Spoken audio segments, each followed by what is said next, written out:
3.5 কোটি টাকা নাই উন্নয়ন প্রকল্পের নামে। উন্নয়ন প্রকল্পের নামে 3.5 কোটি টাকা নাই। 3.5 কোটি টাকা লিখতে পারবেন আপনি? একটা লিখতে পারবেন? বুঝতেছেন কত বড় সংখ্যা? বনু মাখজুমিয়া গোত্রের এক নারী মক্কায় চুরিতে ধরা পড়ল। বলেন তো চুরি করলে বিধান কি? হাত কাটা। কি কাটতে হবে? হাত। চুরির বিধান হলো হাত কেটে দাও। তাও সেটা গোপনে নয়, প্রকাশ্যে জনসম্মুখে হাত কেটে দাও। বনু মাখজুমিয়া গোত্রের নারী যখন চুরিতে ধরা পড়লো, সাহাবারা চিন্তায় পড়ে গেলেন। সবেমাত্র মক্কার লোকেরা কালিমা পড়ে মুসলমান হয়েছে, ইসলামের আইন কানুন তেমন জানে না, ইসলামী শরিয়ার সাথে বেশি পরিচিত নয়।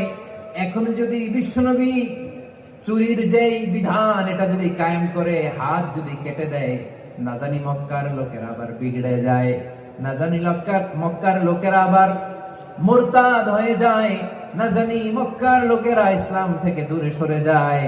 চলো চলো সাহাবীরা মিলে পরামর্শ করলেন, চলো বিশ্বনবীর কাছে যে বলি, ও নবী, শুধু কেবলমাত্র একমাত্র এই নারীর জন্য চুরির হাত কাটার বিধানটা আপনি একটু থামিয়ে দেন।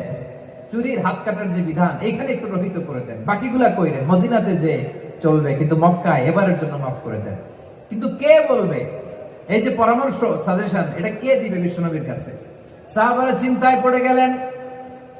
আল্লাহর নবীর সামনে দাঁড়িয়ে আল্লাহর দেয়া হুদুদ, আল্লাহর দেয়া বিধান থামিয়ে দেওয়া, মাফ করে দেওয়া, এই কথা বিশ্বনবীর সামনে বলার সাহস তো কেউ রাখে না। কেউ কেউ বলল, বিশ্বনবীর পালক পুত্র যায়েদ বিন হারেসার সন্তান উসামারে বিশ্বনবী নাতির মতো আদর করে, বড্ড বেশি ভালোবাসে উসামারে। এজন্য সাহাবারা উসামাকে বলতো হিব্বু রাসূলিল্লাহ, বিশ্বনবীর ভালোবাসা। কি বলতো?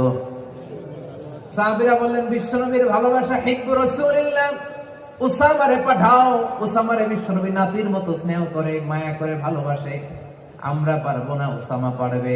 সবাই মিলে ফুলিয়ে ফুসিয়ে ওসামাকে, ছোট্ট ওসামাকে রাজি করালো। ওসামা, এমন এমন কথা যে তুমি বিশ্বনবীর কাছে বলতে হবে, পারবা নাকি? ওসামা বলে, পারবো।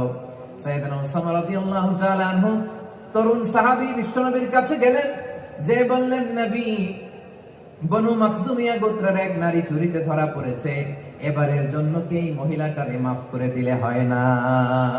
এবারের জন্য একটু ক্ষমা করা যায় না নবী?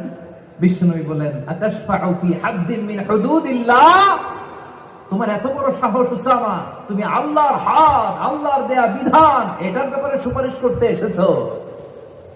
তোমরা কি জানো